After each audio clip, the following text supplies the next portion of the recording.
கர்த்தருடைய பரிசுத்தமுள்ள நாமம் மகிமைப்படுவதாக. நம்முடைய ஆண்டவரும் உலக இரட்சகருமாகிய இயேசு கிறிஸ்துவின் கிருபை உள்ள நாமம் மகிமைப்படுவதாக.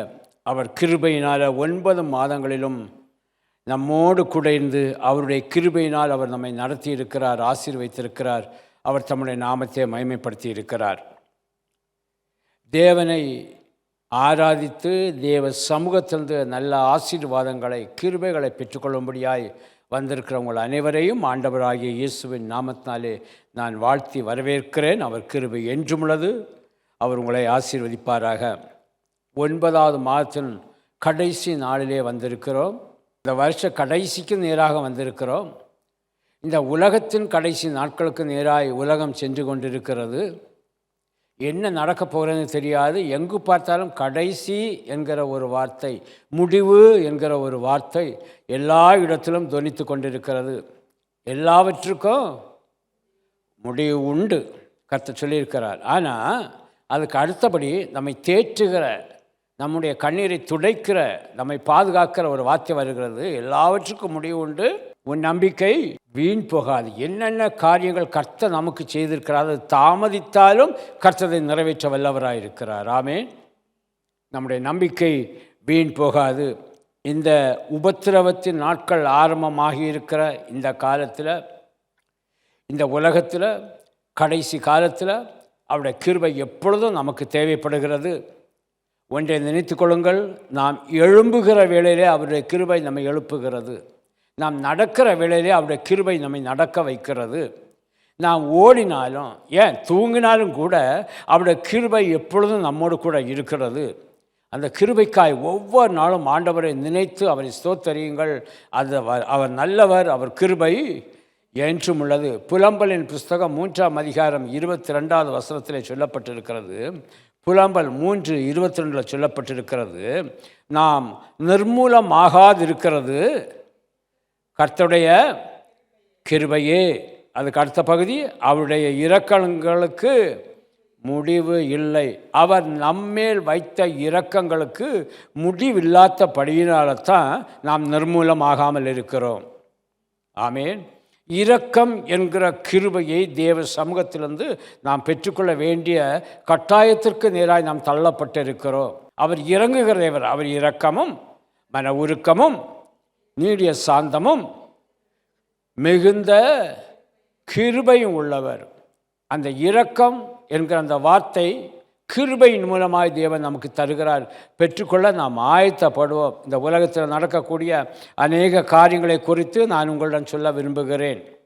மத்தேயு எழுதின சுவிசேஷம் 24ஆம் அதிகாரம், மேத்யூ சாப்டர் 24 verse 6 to 8, 6 முதல் 8 வரைக்கும் உள்ள வேத பகுதி இப்பொழுது நடக்கிற காட்சிகள், காலங்களை குறித்து அன்றைக்கு கர்த்தருடைய ஆவியானவர் மத்தேயு மூலமாய் நமக்கு எழுதி தந்திருக்கிறார்.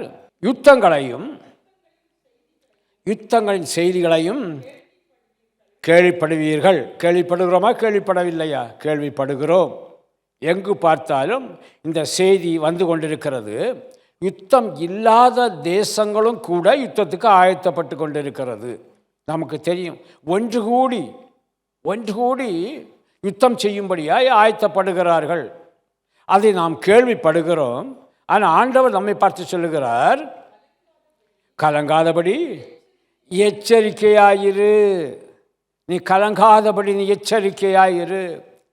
யுத்தம் வரத்தான் செய்யும், யுத்தம் நடக்கத்தான் செய்யும், யுத்தங்களின் செய்தியை கேட்கத்தான் செய்வீர்கள். ஆனால் கலங்காதபடி நீ கலங்க வேண்டிய அவசியமில்லை.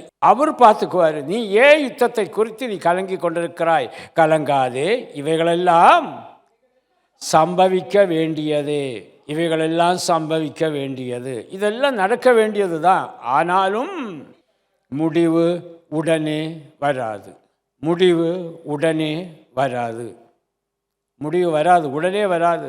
காலங்கள் இருக்கிறது, இன்னும் காலங்கள் இருக்கிறது. உடனே முடிவு வராது. 2வது சொல்லப்பட்டிருக்கிறது 7வது வசனத்தில், ஜனத்துக்கு விரோதமாய் ஜனமும் ராஜ்யத்துக்கு விரோதமாய் ராஜ்யமும் எழும்புகிறது. ஜனத்துக்கு விரோதமாய் ஜனமும். ஒரு மனிதனுக்கு இருக்கிற சரீரத்தை போலத்தான் இன்னொரு மனிதனுக்கும் சரீரம் இருக்கிறது. ஒரு கூட்டம் ஜனம் எப்படி இருக்கிறாங்களோ அதே மாதிரி தான் இன்னொரு கூட்டம் ஜனம் இருக்கிறது. மாறுபாடு வேறுபாடு இல்லை. மனிதனுக்குள் வித்தியாசம் காணப்படலாம், ஆனால் மனிதன் மனிதனாக இருக்கிறான், மனுஷியாக இருக்கிறான். ஆனால் இந்த ஜனங்களுக்கு விரோதமாய், ஒருவருக்கு ஒருவர் விரோதமாய், ஜனத்துக்கு விரோதமாய் ஜனமும், ஒவ்வொரு ராஜ்யத்துக்கும் ஒவ்வொரு தேசத்துக்கும் விரோதமாய் தேசமும் எழும்புகிறது. இது அன்றைக்கு கர்த்தருடைய ஆவியானவர் சொன்ன காரியம் இன்றைக்கு நடைபெற்று கொண்டிருக்கிறது. ஜனத்துக்கு விரோதமாய் ஜனமும், இரத்தம் சிந்தாத தேசம் இன்றைக்கு இல்லை என்று சொல்லும்படியாய் இரத்தம் சிந்தி கொண்டிருக்கிறார்கள். அழிவு, ராஜ்யத்துக்கு ராஜ்யம் விரோதமாய் எழும்புகிற வேளையிலே அழிவு, மகா பெரிய அழிவு. அடுத்து சொல்லப்பட்டிருக்கிறது பஞ்சங்கள், பரிதாபமான ஒரு நிலைமை. ஒருவேளை ஆகாரத்துக்காக ஒரு சாதாரண ஒரு பாத்திரத்தை எடுத்துக்கொண்டு அந்த சின்ன பிள்ளைகள் ஏங்கி கொண்டிருப்பதை பார்க்கிறீர்கள். இன்றைக்கி நாம் அதை கண்கூடாக நாம் பார்க்கிறோம், செய்திகளில் பார்க்கிறோம். பஞ்சம், அந்த குழந்தைகளை பார்க்கும்போது பரிதாபமாக இருக்கிறது. சில பிள்ளைகளுக்கு அந்த ஆகாரத்தை வாங்கி கொடுப்பதற்கு பெற்றோர் கிடையாது. சில பிள்ளைகள் அங்காங்கே ஓடுகிறார்கள், சிதறுகிறார்கள், அழுது கொண்டே ஓடுகிறார்கள். பரிதாபமான ஒரு நிலைமை. பஞ்சங்களும் கொள்ளை நோய்கள் பரவி கொண்டிருக்கிறது. பயங்கரமான கொள்ளை நோய்கள், திடீரென சாவு. ஏன் இந்த சாவு வந்தது என்று ஆராய்ந்து பார்ப்பதற்கு முன்பாகவே அடுத்த சாவு அங்காங்கே நடக்கிறது.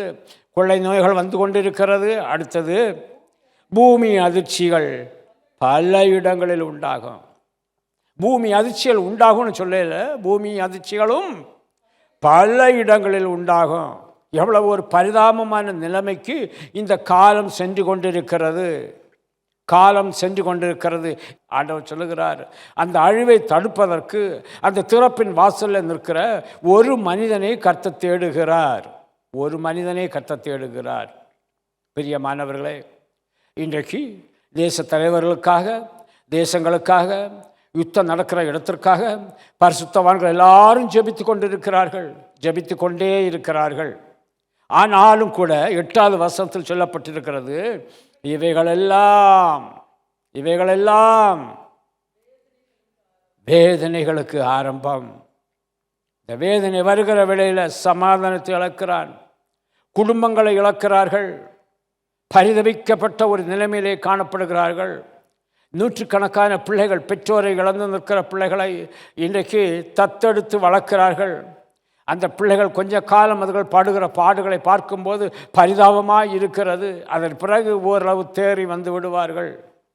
ஆனாலும் கூட வேதனைக்கு அந்த சின்ன பிள்ளைகளும் தப்பவில்லை. அந்த வேதனைகளை அவர்கள் அனுபவிக்கிறார்கள். ஆற்றுவாரின்றி தேற்றுவாரின்றி இந்த உலகம் சென்று கொண்டிருக்கிறது. உலகத்தின் ஜனங்கள் சென்று கொண்டிருக்கிறார்கள்.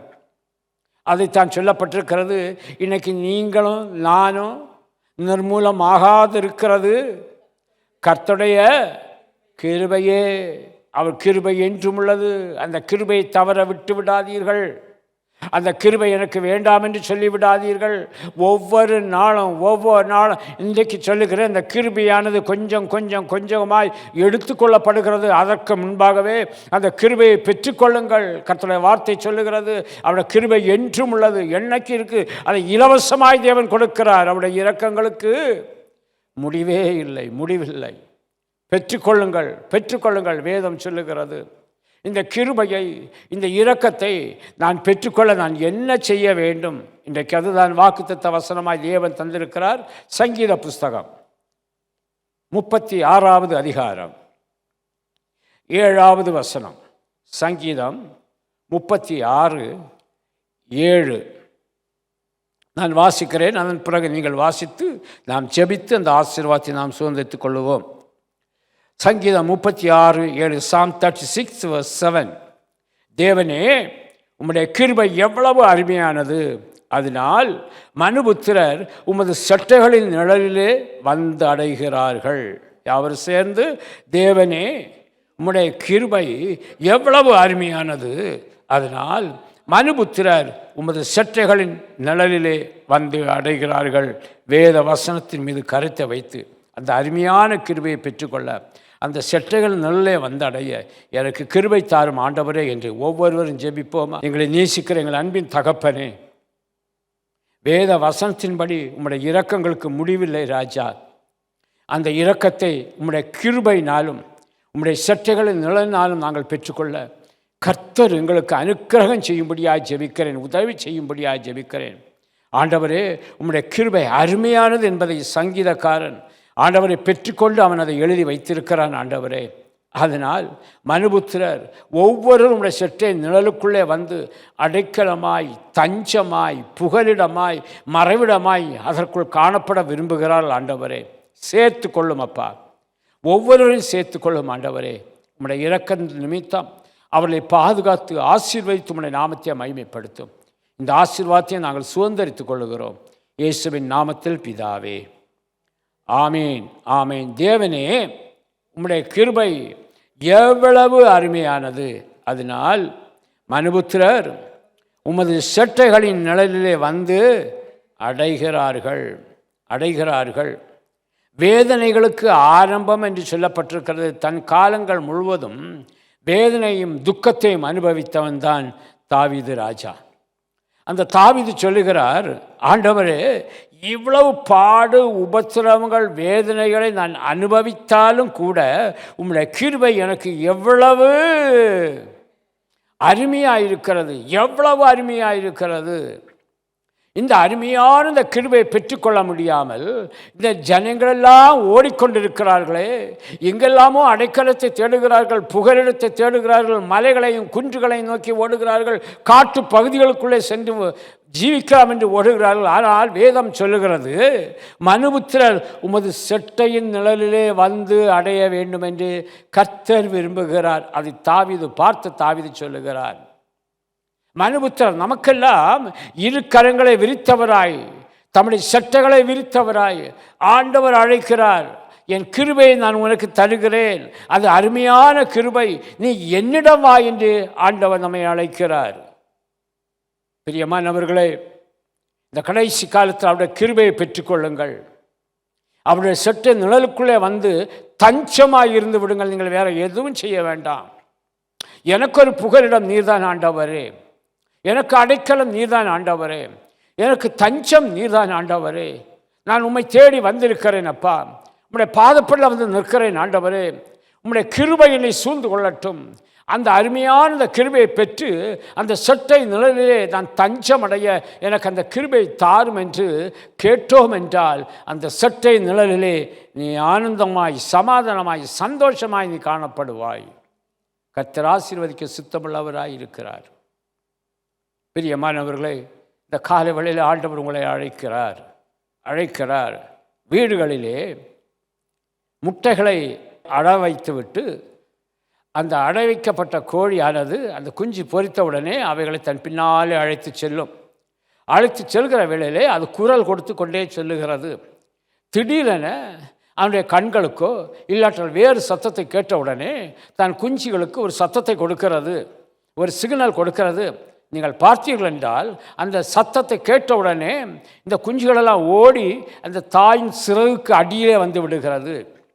அந்த குஞ்சுகளை பருந்தோ காகமோ வேறு பறவைகளோ தூக்க முடியாதபடி இது தன் இறகினால், தன் செட்டையினால் அந்த குஞ்சுகளை மூடி மறைத்து வைத்துக் கொள்ளுகிறது.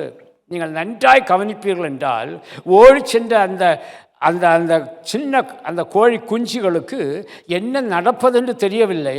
ஆனால் சிறகுக்குள்ளே இருந்து அது சத்தமிட்டு பேசிக்கொண்டே இருக்கிறது, ஒன்றுக்கொன்று சத்தமிட்டு கொண்டே இருக்கிறது. அது உலகத்தை குறித்து கவலைப்படவில்லை, தன் தாயை குறித்து கவலைப்படவில்லை, இல்லாவிட்டால் தன்னை தூக்கி செல்ல வந்திருக்கும் மற்ற பறவை இனத்தை குறித்து அது கவலைப்படவில்லை. அது உள்ளுக்கு சமாதானமாய் சந்தோஷமாய் இருக்கிறது. சிறிது நேரம் கழித்து கொஞ்சம் ஃப்ரீயான பிறகு இந்த கோழியானது தன் இறகை விரிக்கிறது, குஞ்சுகள் எல்லாம் வெளியே செல்லுகிறது. சாதாரண ஒரு கோழி ஒரு சின்ன ஒரு சத்தத்தை கேட்டு அந்த கோழி குஞ்சுகள் எல்லாம் அந்த கோழியின் சிறகு கடையிலே செல்லுமாயின் அதனுடைய ஜீவன் பாதுகாக்கப்படுகிறது, அது தப்புவிக்கப்படுகிறது. இந்த காலை வேளையிலும் ஆண்டவர் தம்முடைய சிறகை தம்முடைய கரங்களை விரித்து கேட்கிறார், என் மகனே, என் மகளே, ஆபத்து சமீபமாயிருக்கிறது, ஆபத்து கிட்டி இருக்கிறது, நான் உன்னை கூப்பிடுகிறேன், நான் உன்னை அழைத்து கொண்டே இருக்கிறேன், ஏனோ தானோ என்று இருந்து விடாதே, என் சட்டையின் நிழலிலே வந்தாய் என்றால் உனக்கு ஒரு பாதுகாப்பு, என் சட்டையின் நிழலே வந்தால் நீ சமாதானம் சந்தோஷமாக இருப்பாய், நீ மகிழ்ச்சியாய் காணப்படுவாய் என்று ஆண்டவன் இந்த காலை வேளையில் அழைக்கிறார். கேட்டுக்கொண்டிருக்கிற என் அன்பு சகோதர சகோதரியே, எங்கே காணப்படுகிறீர்கள்? எங்கே காணப்படுகிறீர்கள்? சங்கீத புஸ்தகத்தை பாருங்கள், அவருடைய கிருபை எங்கெல்லாம் இருக்கிறது என்று இந்த சங்கீதக்காரன் சொல்லுகிறான். சங்கீதம் 131:1-11 வரைக்கும். கர்த்தாவே, நீர் என்னை ஆராய்ந்து அறிந்திருக்கிறீர், நீர் என்னை ஆராய்ந்து அறிந்திருக்கிறீர், நீர் என்னை ஆராய்ந்து அறிந்திருக்கிறீர் என்றால் அவருடைய கிருபை நம்மேல் இருக்கிறது. நம்மை ஆராய்ந்து பார்க்கிறார், நம்மை ஆராய்ந்து அறிந்திருக்கிறார். அவருடைய கிருபைக்காய் ஆண்டவருக்கு நன்றி செலுத்துங்கள். நாம் யார் என்று மற்றவருக்கு முன்பு நாம் காண்பிக்க வேண்டாம். நீ கர்த்தருக்கு முன்பாக நீ எப்படி இருக்கிறாய் என்பதை அவருடைய கிருபையினால் அவர் ஆராய்ந்து அறிந்திருக்கிறார். இரண்டாவது, என் உட்கார்தலையும் என் எழுந்திருக்குதலையும் உம்முடைய கிருபையினால் நீர் அறிந்திருக்கிறேன். நான் எங்கே உட்கார்ந்திருக்கிறேன்னு உமக்கு தெரியுது ஆண்டவரே, நான் எந்த இடத்துல எழுந்திருக்கிறேன்னு தெரியுது ஆண்டவரே. உம்முடைய கிருபை என்னை உட்கார வைத்திருக்கிறது, என்னை எழுந்திருக்க வைத்திருக்கிறது, என் நினைவுகளையும். அந்த கிருபை நம்மேல் இருக்கிறது என்றால் கர்த்தர் நம்மை அறிந்திருக்கிறார். கர்த்தர் நம்மை அறிந்திருக்க, என் உட்காருதலையும் என் எழுந்திருக்குதலையும் என் நினைவுகளையும் நீ தூரத்திலிருந்து அறிகிறீர். கிருபை உள்ள தேவன் நம்மை கைவிடவே மாட்டார். அவருடைய கிருபை நம்மேல் இருக்கிறது, அவருடைய இரக்கங்களுக்கு முடிவில்லை. 3வது வசனம் சொல்லுகிறது, நான் நடந்தாலும் படுத்திருந்தாலும் என்னை உம்முடைய கிருபையினால் என்னை சூழ்ந்திருக்கிறீர். ஒரு அல்லேலூயா சொல்லுவோமா? எப்படி நடக்கிறான் எனக்கு தெரியாது, ஆனால் நீர் என்னை நடக்க வைக்கிறீர், உமக்கு ஸ்தோத்திரம். என்னை படுக்க வைக்கிறீர், அதற்காக உமக்கு ஸ்தோத்திரம். 3வது, நீர் என்னை சூழ்ந்திருக்கிறீர், உம்முடைய கிருபையினால் என்னை நீர் சூழ்ந்து இருக்கிறீர். உம்முடைய கிருபை எவ்வளவு அருமையானது. சங்கீதக்காரன் சொல்லுகிறான், என்னை படுத்திருந்தாலும் என்னை சூழ்ந்திருக்கிறீர், என் வழிகளெல்லாம் உமக்கு தெரியும், பார்த்து கொண்டே இருக்கிறீர், பார்த்து கொண்டே இருக்கிறீர். எவ்வளவு அற்புதமான தெய்வத்தை நாம் தெய்வமாய் கொண்டிருக்கிறோம். நாம் பாக்கியம் உள்ளவர்கள். ஹல்லேலூயா. யார் நம்மை பற்றி, இவன் எழும்பினானா, இவன் நடந்தானா, உட்கார்ந்துருக்கானா, இவன் எங்கே போகிறான் அறிந்து கொள்ள முடியாது. ஆனால் உண்டாக்கினவர் கைவிடவில்லை, உருவாக்கினவர் கைவிடவில்லை. என் நாவில் சொல் பிறவாதற்கு முன்பே இதோ கர்த்தாவே, மேலே சொன்ன எல்லா காரியங்களையும் நீர் அறிந்திருக்கிறீர். என் நாவில் சொல் பிறவாததற்கு முன்பாகவே, வாய் சொல் பிறப்பதற்கு முன்பாகவே, அம்மா அப்பா என்று தான் பிள்ளைகள் முதல்ல கூப்பிடுகிறாங்க. அந்த வார்த்தை வருவதற்கு முன்பாகவே நீர் என்னை அறிந்திருக்கிறீர். உம்முடைய கிருபை என்றும் உள்ளது, என்றும் உள்ளது. 5வது வசனம், முற்புறத்திலும் பிற்புறத்திலும் நீர் என்னை நெருக்கி உமது கருத்தை என் மேல் வைக்கிறேன். ஏன் முற்புறத்திலும் பிற்புறத்திலும் அவர் என்னை நெருக்குகிறார்? ஓடி போக விரும்புகிறான், முன்னால் வந்து கர்த்தர் நெருக்குகிறார், நீ அங்கே போகாத. பிற்புறத்தில் ஏன் நெருக்கிறார்? நீ என்ன அங்கே போக விடலைன்னா நான் இன்னொரு வழியாக இப்படி போவேன். அங்கேயும் கர்த்தர் நம்மை நெருக்குகிறார், நெருக்கி அவருடைய கருத்தை நம்ம வைக்கிறார். நான் உன்னை ஆசீர்வதிக்கிறேன்ப்பா. ஆண்டவர் கருத்தை வைக்கிறார்னா அது ஆசீர்வாதம் தான். உமது கருத்தை என்மேல் வைக்கிறேன், என்னை ஓட விடாமல், என் மன விருப்பப்படி நடக்க விடாமல், பேச விடாமல், செய்ய விடாமல், நான் ஒளிந்து ஓட விடாமல், உம்முடைய கிருபையினால், உம்முடைய இரக்கங்களினால் உம்முடைய கருத்தை என்மேல் வைக்கிறீர். 6வது வசனம், இந்த அறிவு எனக்கு எட்டாத. ஆண்டவர் இதெல்லாம் நினச்சி பார்க்குறேன். ஆண்டவரே, இந்த அறிவு எனக்கு ஆச்சரியமும் எனக்கு எட்டாத உயரமாக இருக்கிற என்னை எப்படியெல்லாம் நீர் அறிந்து வைத்திருக்கிறீர். உமது கிருபை என்றும் உள்ளது. உம்முடைய இரக்கங்களுக்கு என்றைக்கோ நிர்மூலமாக வேண்டிய என்னை, அந்த ஜீவனை சத்துரு பறிக்க விடாமல், இல்லாவிட்டால் நானே அதன் மூலமாகலாம், என்னை அழித்துக் கொள்ளலாம் என்று நான் நினைத்த வேளையிலும் கூட என்னை தப்புவித்து நீர் வைத்திருக்கிறீரே, இந்த அறிவு எனக்கு மிகுந்த ஆச்சரியமும் என் அறிவுக்கு எட்டாததுமாயிருக்கிறது, என் ஞானத்துக்கு எட்டாததுமாயிருக்கிறது. இப்போ சொல்லுகிறான் சங்கீதக்காரன் 7வது வசனத்தில், உம்முடைய ஆவிக்கு மறைவாக எங்கே போவேன், எங்கே விடும், ஒரு வழியும் இல்லாண்டவர். உம்முடைய ஆவிக்கு மனுஷனுக்கு மறைவாக நான் எங்கேயாவது போகலாம், தேசத்துக்கு மறைவாக நான் எங்கேயாவது போகலாம், உலகத்தின் ஜனங்களுக்கு மறைவாக நான் எங்கேயாவது போகலாம். ஆனாலும் கூட எங்கே போனாலும் உம்முடைய சமூகத்தை விட்டு எங்கே ஓடுவேன், வேற எங்கே எனக்கு வழி இருக்கிறது ஆண்டவரே. எப்படிப்பட்ட நிலைமையில் அந்த சங்கீதக்காரன் சொல்லுகிறார் பாருங்கள். அடுத்தது சொல்கிறாரு, பரவாயில்லை, இங்கே எல்லாம் நீர் இப்படி இருந்தாலும் கூட, இந்த உலகத்தில் எனக்கு நீர் இப்படி இருந்தாலும் கூட, உம்முடைய கிருபைக்குள் மூடி வைத்திருந்தாலும் கூட, இப்பொழுது இவர் சொல்லுகிறார், நான் வானத்துக்கு ஏறினாலும் நீர் அங்கே இருக்கிறீர், பாதாளத்தில் படுக்க போட்டாலும். பாருங்க, எவ்வளவு அன்புள்ள ஒரு தகப்பனை, ஹல்லேலூயா, கர்த்தர் நமக்கு ஒரு எவ்வளவு அன்புள்ள ஒரு தகப்பனாக இருக்கிறார், எந்த அளவுக்கு நம்மை நேசிக்கிறார். தனிப்பட்ட முறையில் உமக்கு மறைவாக நான் எங்கே போவேன் ஆண்டவரே, உம்முடைய சமூகத்தை விட்டு எங்கே ஓடுவேன் ஆண்டவரே, நான் வானத்துக்கு போனாலும் அங்கே இருக்கிறீர், பாதாளத்துக்கு போனாலும் அங்கே இருக்கிறீர். 9வது வசனம், அதிகாலை வேளையில் யாருக்கும் தெரியாமல் விடியற்காலத்து சட்டைகளை எடுத்து சமுத்திரத்தின் கடையாந்தரங்களிலே போய் தங்கினாலும், இந்த வசனத்துக்காய் ஆண்டவருக்கு நன்றி செலுத்துங்க. அங்கேயும் உமது கை என்னை நடத்தும், உமது வலதுகரம் என்னை பிடிச்சுக்கணும் ஆண்டவரே. நான் விடியற்காலத்து செட்டைகளை அடித்து சமுத்திரத்தின் கடையாந்தரத்தில் போய் இருக்கிறான்னு சொல்லிட்டு அங்கே ஓடுகிறேன். உம்முடைய கிருபையானது அங்கேயும் என்னை நடத்துகிறது, உம்முடைய கிருபையுள்ள அந்த வலதுகரம் என்னை பிடித்து தாங்குகிறது. 139ஆம் சங்கீதத்தை நாம் எப்படியெல்லாமோ நினைத்து படிச்சிருக்கிறோம். இதற்குள் இருக்கிற ஆசீர்வாதத்தை பாருங்கள். வசனம் சொல்லுகிறது, தேவனே உம்முடைய கிருபை எவ்வளவு அருமையானது, தேவனே உம்முடைய கிருபை எவ்வளவு அருமையானது. அதனால் மனுபுத்திரர் உமது செட்டை நிழலிலே வந்து அடைகிறார்கள். செட்டை நிழலுக்குள் போயிட்டேன்னா நீ எங்கே ஓட வேண்டிய அவசியம் கிடையாது, எங்கே போக வேண்டிய அவசியம் கிடையாது, எங்கே மறைந்திருக்க வேண்டிய அவசியம் கிடையாது. அந்த செட்டை நிழல் தான் உனக்கு, அங்கே கர்த்தருடைய கை உன்னை நடத்தும், அப்படியே வலதுகரம் உன்னை பிடித்து கொள்ளும். 11வது வசனம், இருள் என்னை மூடிக்கொள்ளும் என்றாலும்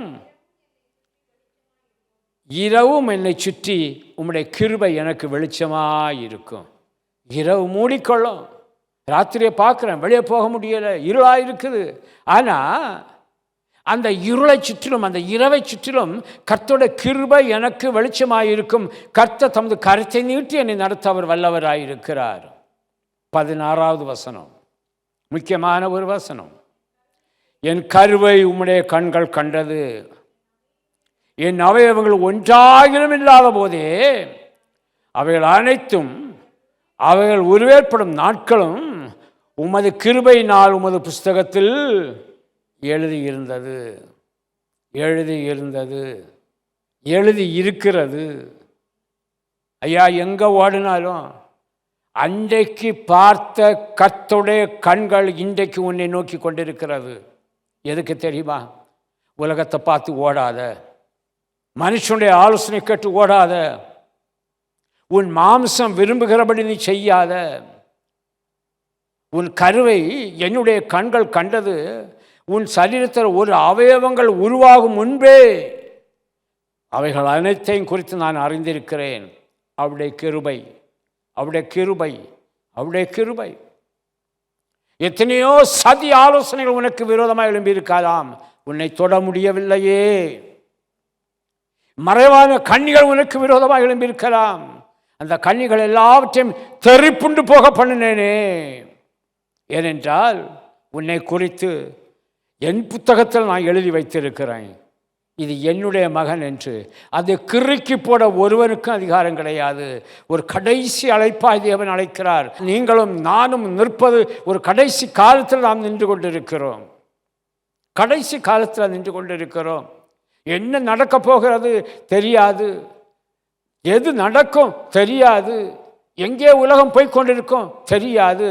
ஆனால் வேதம் சொல்லுகிறது, உமது செட்டைகளின் நிழலிலே நான் வந்து அடைந்தாலே போதும் ஆண்டவரே, அது எனக்கு போதும்.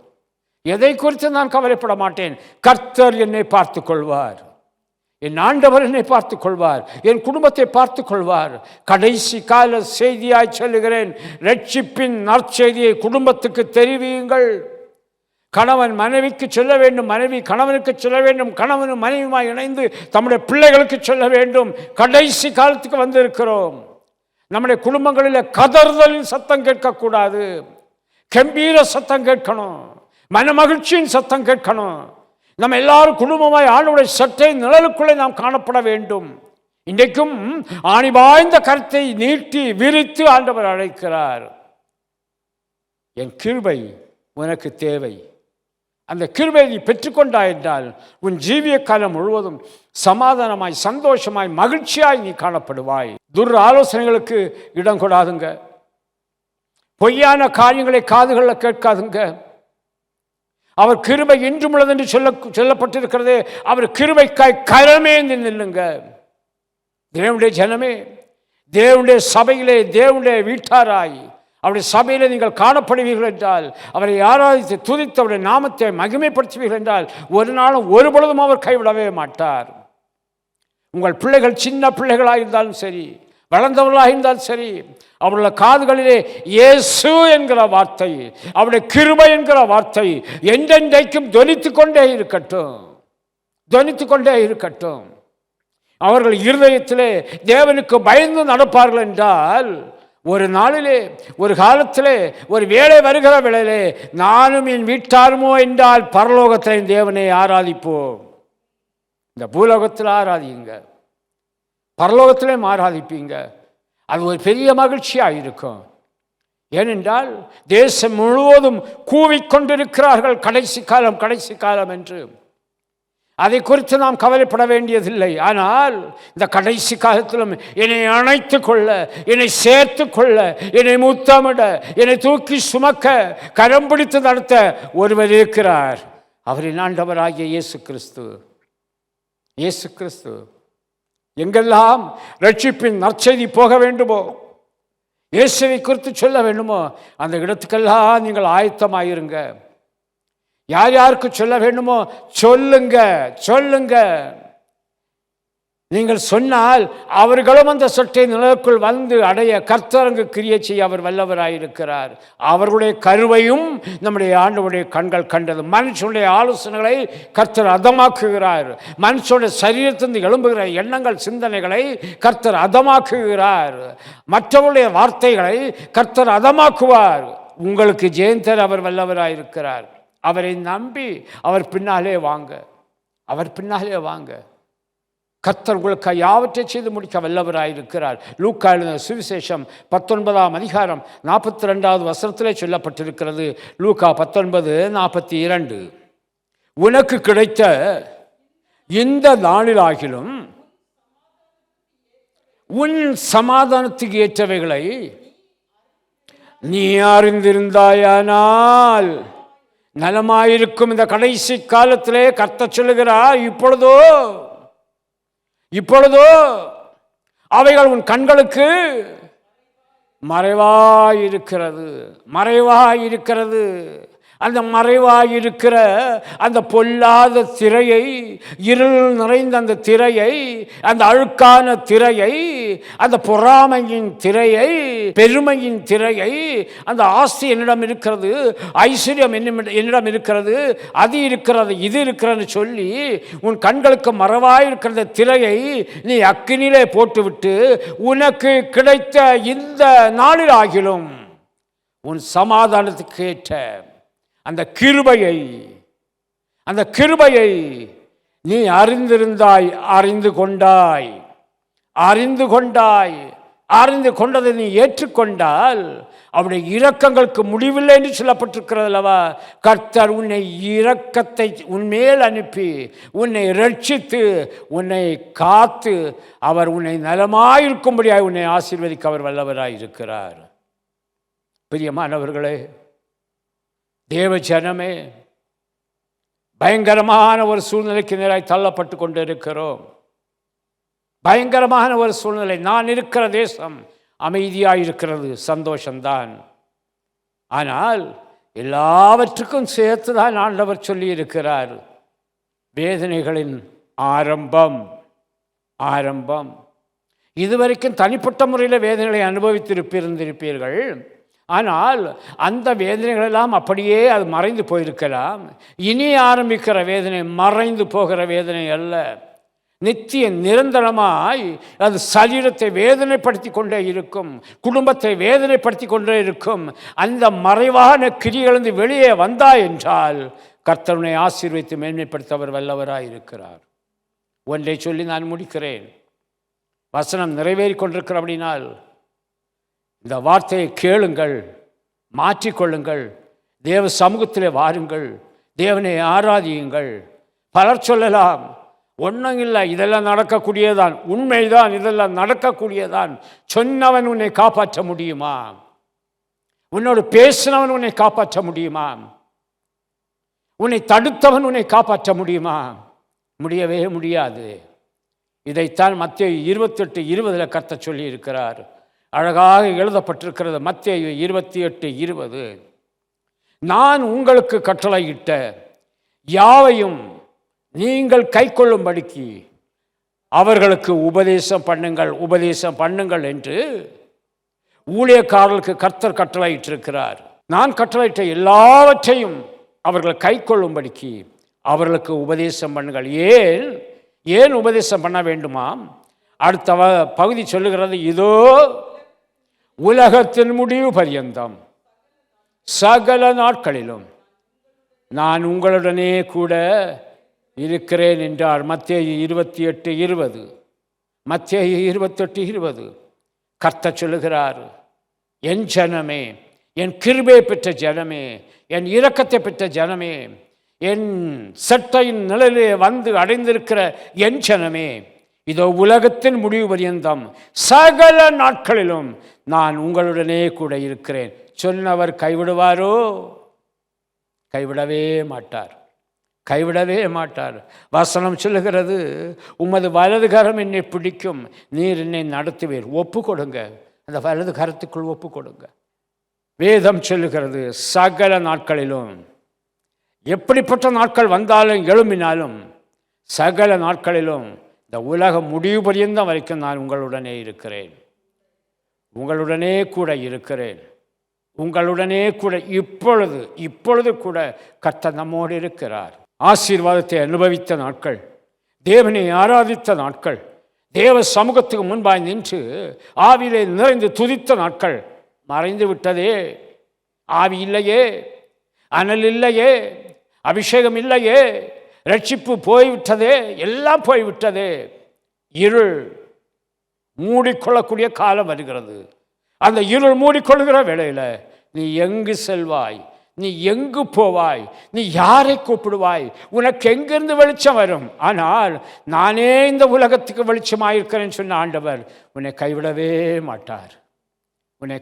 மாட்டார்.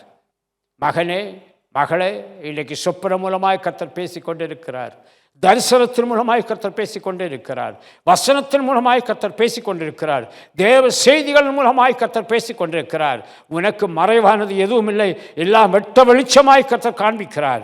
என் தேவன் சொல்லுகிறார், இந்த உலகத்தின் முடிவு பரியந்தம் சகல நாட்களிலும் நான் உங்களுடனே கூட இருக்கிறேன் என்றார். ஆமேன். அவர் அப்படியே வழிநடத்தப் போகிறார். எழும்பி நம்மை ஒப்பு கொடுப்போமா? நாம் எல்லாரும் எழும்புவோம். மத்தேயு 24:6-8 செய்திகளை கேட்பீர்கள், கர்த்தர் சொல்ல முடிவு உடனே வராது. வேதம் சொல்லுகிறது, இவைகளெல்லாம் வேதனைகளுக்கு ஆரம்பம். ஜனத்துக்கு விரோதமாய் ஜனம், ஆண்டவருடைய வார்த்தை உண்மையும் சத்தியமாயிருக்கிற அப்படினால் சத்தியபரனாகிய ஆவியானவர் எழுதி வைத்திருக்கிறார். ஜனத்துக்கு விரோதமாய் ஜனம், ராஜ்யத்துக்கு விரோதமாய் ராஜ்யம் எழும்பும். பஞ்சங்கள், கொள்ளை நோய்கள், பூமி அதிர்ச்சிகள் நடக்கிறதா இல்லையா? ஆனால் கர்த்தர் சொல்கிறார், உனக்கு கிடைத்த இந்த நாளிலாகிலும் உன் சமாதானத்துக்கு ஏற்றவைகளை நீ அறிந்திருந்தாயானால் நலமாயிருக்கும், நலமாயிருக்கும். என் அன்பு சகோதரி சகோதரியே, உன்னை குறித்து உன் அவயவங்களில் ஒன்றும் இல்லாத போதே உன்னை குறித்து கர்த்தர் தம்முடைய புத்தகத்தில் எழுதி வைத்திருக்கிறார். இன்றைக்கு கர்த்தர் கேட்கிறார், நீ எங்கிருக்கிறாய்? நீ மறைவான இடத்தில் இருக்கிறாயா? என்னுடைய வெளிச்சத்தில் நீ காணப்படுகிறாயா? என்னுடைய கிருபையை பெற்றுக்கொள்ள முடியாது இருக்கரம் நீட்டி நிற்கிறாயா? என் இரக்கங்களை பெற்றுக்கொள்ள முடியாது கரம் நீட்டி நிற்கிறாயா? நான் உன்னை என் செட்டை நிழலுக்குள்ளே வரும்படியாய் நான் அழைக்கிறேன். வயோதிப காலத்தில் இருக்கிற என் தாய் தகப்பனே, உங்கள் இருதயத்தில் எந்த ஒரு வைராக்கியம் வேண்டாம். தேவனை குறித்த ஒரு வைராக்கியம் உங்கள் இருதயத்தில் எழும்புமாயின் கர்த்தர் சகல நாட்களிலும் உங்களுடனே கூட இருப்பார். குடும்பத்தில் இருக்கிற சகோதரியே, கணவன் மனைவி ஸ்தானத்தில் இருக்கிறவர்களே, பிள்ளைகளை பெற்றெடுத்தவர்களை நாளைக்கு பார்த்து கொள்ளலாம், நாளை நம்முடையது அல்ல. ஆண்டவர் சொல்லுகிறார், கர்த்தருடைய வசனம் சொல்லுகிறது, இந்த நாளாகிலும் உனக்கு நான் தந்திருக்கிற இந்த நாளிலாகிலும் சமாதானத்துக்கு ஏற்றவைகளை வேதத்திலே நீ அறிந்திருந்தாயானால் அது நலமாயிருக்கும் என்று எவ்வளவு தாழ்மையாய் சொல்லுகிறார். அன்றைக்கு அப்படி வாழ்ந்தேன், இப்படி வாழ்ந்தேன். இன்றைய ஆஸ்தியும் ஐஸ்வர்யமும் கண்களை மறைத்திருக்கலாம், பெருமை மறைத்திருக்கலாம், புகழ் மறைத்திருக்கலாம், மற்றவர்கள் பாராட்டுகிற பொய்யான பாராட்டுகள் உன்னை மறைத்திருக்கலாம். ஆனால் கர்த்தருடைய வார்த்தையோ கர்த்தருடைய வசனமோ உனக்கு மறைவாய் இருக்கிறது நீ சொல்வாய் என்றால், கர்த்தருடைய வார்த்தை சொல்லுகிறது, நான் உனக்கு கட்டளையிட்ட யாவையும் நீ கைக்கொள். உனக்கு உபதேசம் பண்ணும்படியாய்த்தான் ஊழியக்காரர்களை வைத்திருக்கிறார் ஆண்டவர். உபதேசம் பண்ணுகிறோம், கர்த்தருடைய வார்த்தையை தருகிறோம். நீ நன்றாயிருப்பது அது ஆண்டவருக்கு பிரியம், ஊழியக்காரனுக்கு அது பிரியம். உன் இருதயத்தின் ஆழத்தை பார்க்கிறார், அந்த இருதயத்தின் அந்தரங்கத்தை பார்க்கிறார், உன் நினைவுகளை பார்க்கிறார், உன் வழிகளை அவர் பார்க்கிறார், உன் செய்கைகளை, நடக்கைகளை, பார்வைகளை கர்த்தர் பார்க்கிறார். உனக்கு கிடைத்த இந்த நாள், இது உனக்கு கிடைத்த நாள், கர்த்தர் கிருபையாய் உனக்கு தந்திருக்கிற நாள். அவர் கிருபை என்றும் உள்ளது. நாளைக்கு இந்த கிருபை உனக்கு இருக்குமா இருக்காதா? அவர் கிருபை என்றும் உள்ளது. அந்த கிருபையை பெற்றுக்கொள்ள அந்த பரிசுத்த தேவனை ஒரு விசை நோக்கிப்பார். கர்த்தர் உன்னை ஆசீர்வதிக்க விரும்புகிறார். புலம்புகிறாயே, நல்ல வேலை செய்து கொண்டிருந்த என் வேலை போய்விட்டது, நல்ல வாழ்க்கை வாழ்ந்து கொண்டிருந்தேன், என் வாழ்க்கை போய்விட்டது, நன்றாய் குடும்பம் இருந்தது, இந்த குடும்பம் ஒன்றுமில்லாமல் சிதைந்து விட்டது, சிதறிவிட்டது, நன்றாயிருந்த சரீரம்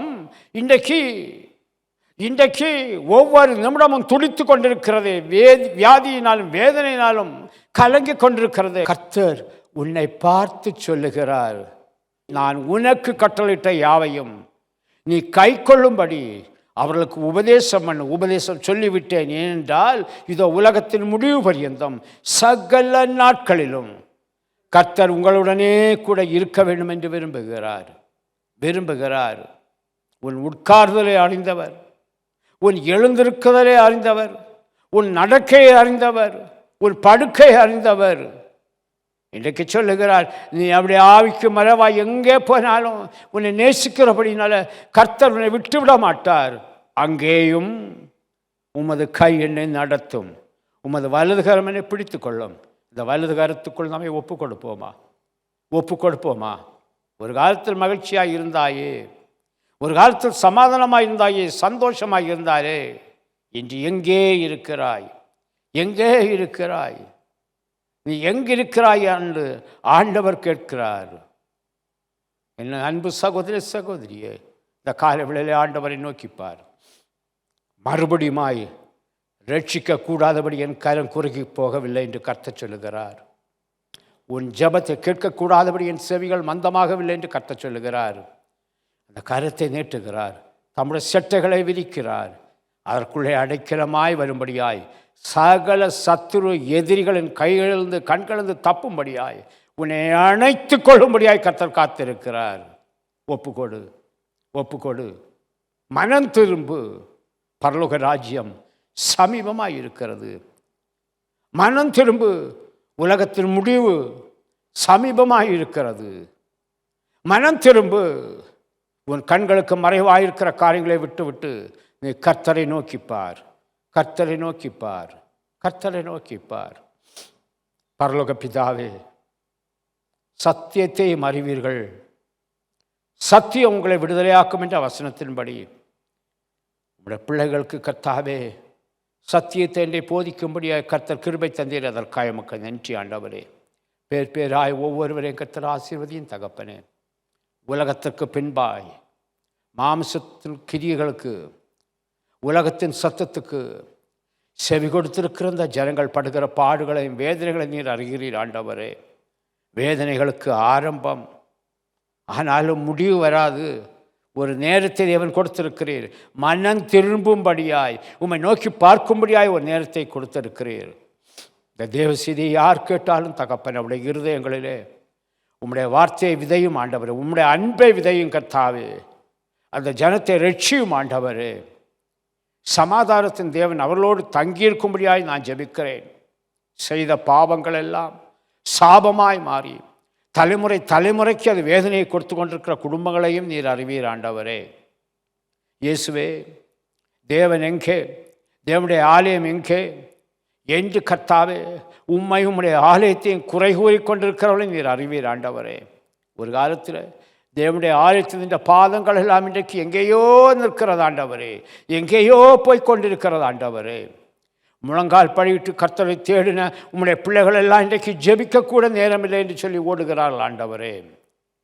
ஆண்டவரே, வேதம் சொல்லுகிறது, இந்த உலகம் முழுவதை நீ ஆதாயப்படுத்தினாலும் உன்னை நீயே, உன் ஜீவனை நீ நஷ்டப்படுத்தினால் உனக்கு என்ன லாபம், பிரயோஜனம் இல்லை என்று சொல்லப்பட்டிருக்கிறதப்பா.